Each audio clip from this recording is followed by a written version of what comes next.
Esiet sveicināti! Dieva miers lai ir ar jums! Šeit Kaspars Ezeriņš. Es esmu Dieva bērns. Un Dievs ir ļoti labs debes tēvs. Un ir patiesa prieks par to, ka liecības par Dieva brīnuma darbiem var izskanēt. Sveiciens visiem ģertrūdiešiem un visiem, kuri klausās šīs liecības. Un es vēlos iedrošināt, stāstiet par Dieva brīnuma darbiem. Jo Dievs ir ļoti labs. Man ģertrūdes draudze ir ļoti mīļa. Savā laikā bija tā brīnišķīgā iespēja daudz iesaistīties dievkalpojumos ar slavas dziesmām. Daudz labu un svētīgu atmiņu man ir. Kā jau daudz zina, es rakstu mūziku Dieva godam un ir liels prieks, ka liturģiskie slavēšanas dievkalpojumi turpina notikt Dieva godam un nes daudz svētību.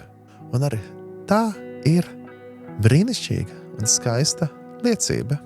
Esmu ļoti pateicīgs Dievam par visu, ko viņš dod, bet es gribu stāstīt arī par to, kā es esmu sācis ticēt uz varano Dievu. Man nav varbūt tāds stāsts, kā citi varbūt stāstītu, kad viņu dzīve pagriezās pa 180 grādiem, izmaiņas tādas un tādas notika, jo bija pilnīgi neticīgs un kļuva par uzticamiem Kristus sekotājiem. Bet arī mana liecība ir jauka un brīnišķīga. Es esmu ļoti pateicīgs Dievam par vecmāmiņu, kura jau ir mūžībā, un viņa nodzīvoja līdz 98 gadu vecumam.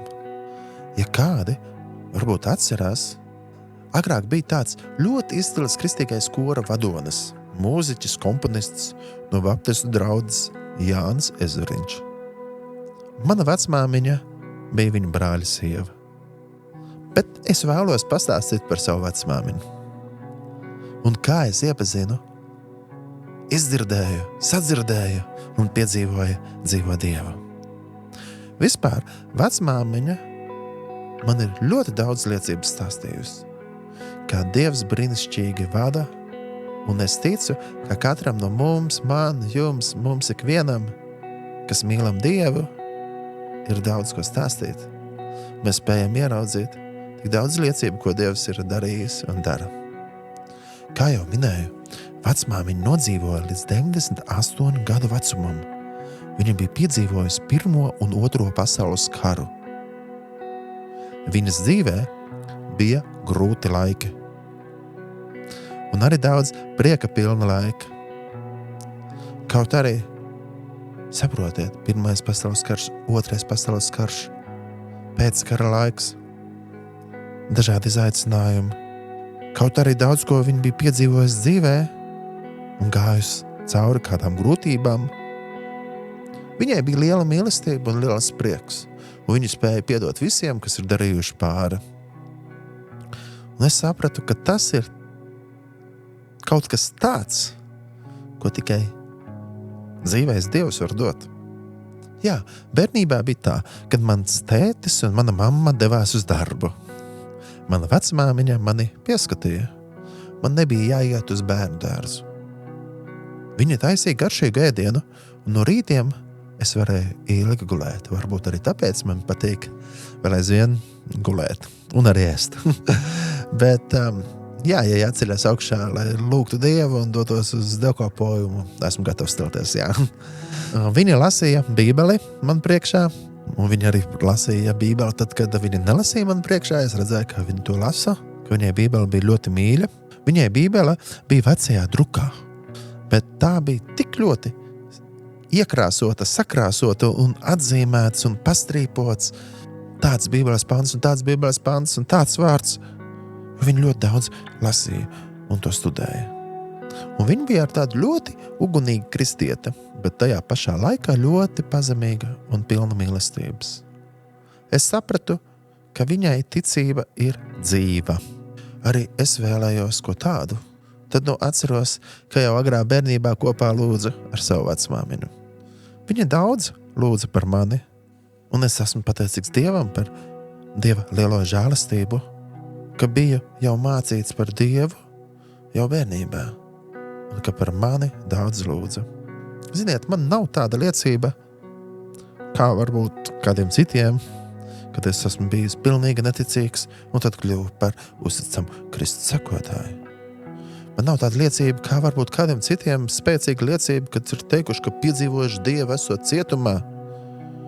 Vai arī ir bijis drausmīgs dzīves periods, tur narkodīlērs vai alkoholiķis vai tur tādās problēmās un noliedzis Dievu un Dievs pieskāries un izmainījis dzīvi. Bet es domāju, ka arī mana liecība ir ļoti spēcīga. Kaut arī tā ir varbūt vienkārša, mazliet citādāk. Bet es gribu teikt, ka Dievs man ir daudz kā pasargājis. Caur lūkšanām esmu nests. Un man vecmāmiņa, kur par mani daudz lūdza, bet arī kāds cits cilvēki, kuri lūguši par mani. Es gribu teikt, ka nevienu brīdu es nenožēloju savu izvēli sekot Dievam.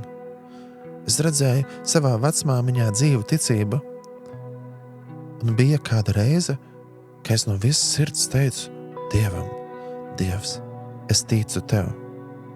Pateicos par to, ka esi mani brīnišķi radījis, un es vēlos iepazīt Tevi vēl vairāk.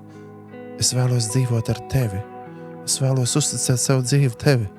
Jēzu Kristu, dzīvā Dieva dēls, ienāc manā dzīvē, piedod visus manus grēkus. Esi manas dzīves kungs. Svētais gars vada manu dzīvi. Un es atceros, ka tāds liels prieks ienāca manā sirdī. Es tā samīļoju savu vecmāmiņu. Es sapratu, Dievs ir tik labs un brīnišķīgs, un viņš iepriecina, viņš ir mans mīļošais debes tēvs. Tas ir tik ļoti, ļoti īpaši. Dievs ir tik labs, tik ļoti. Viņš mani mīl, caur Jēzu Kristu ir dāvāta mūžīgā dzīvība, un tas jau vien ir daudz, lai pateiktos. Un visas ikdienas problēmas ir tāds sīkums salīdzinot ar lielo dāvanu, ko Dievs mums dod. Bet patiesībā jau ir tā, ka katru dienu ir tik daudz liecību, kuras mēs piedzīvojam, un tik daudz lietas, par ko pateikties.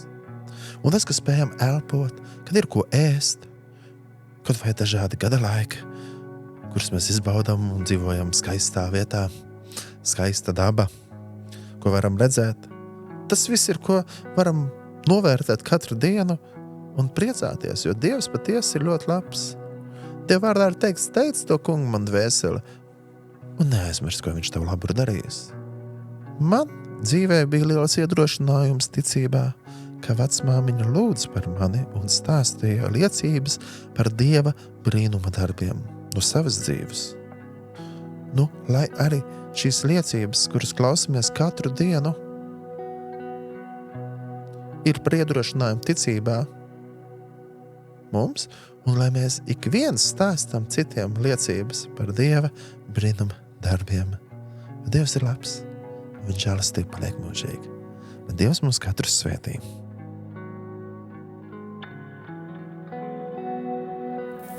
Dievs, slāva Tev un pateicība par visu, ko Tu dod mums ikdienas. Paldies par katru notikumu mūsu ikdienā, par vietu, kur Tu mūs esi ielicis, par mūsu mīļo Latviju, par gada laikiem, kurus varam baudīt. Paldies Tev par mūsu ģimenēm un par cilvēkiem mums apkārt. Paldies Tev, Dievs, par katru Tavu bērnu mūsu ceļos. Paldies Tev par tiem, kuri ir nesuši mūsu uz lūgšanu rokām Tavā priekšā. Paldies par tiem, kuri ir stāstījuši par Tevi. Paldies Tev, Dievs, par tiem, kuri ir bijuši mums par ticības paraugu.